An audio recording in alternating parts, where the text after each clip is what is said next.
আজকে আমরা বানাবো বাঁধাকপির পাতা বাটা।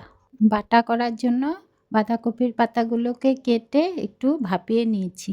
এখানে নিয়েছি রসুন কুচি, লঙ্কা, ধনেপাতা কুচি, কালো জিরে, পেঁয়াজ কুচি আর ভাপিয়ে নেওয়া বাঁধাকপির পাতা।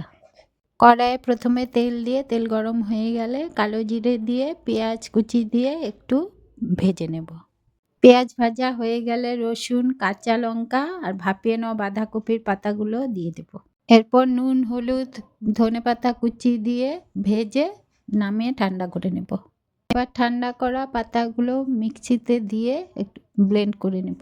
ব্লেন্ড করা হয়ে গেলে কড়াইতে আবার একটু তেল দিয়ে কালো জিরে সম্বাদ দিয়ে বেটে রাখা পাতাগুলো দিয়ে নাড়িয়ে চাড়িয়ে নামিয়ে নিলেই রেডি আমাদের বাঁধাকপির পাতা বাটা।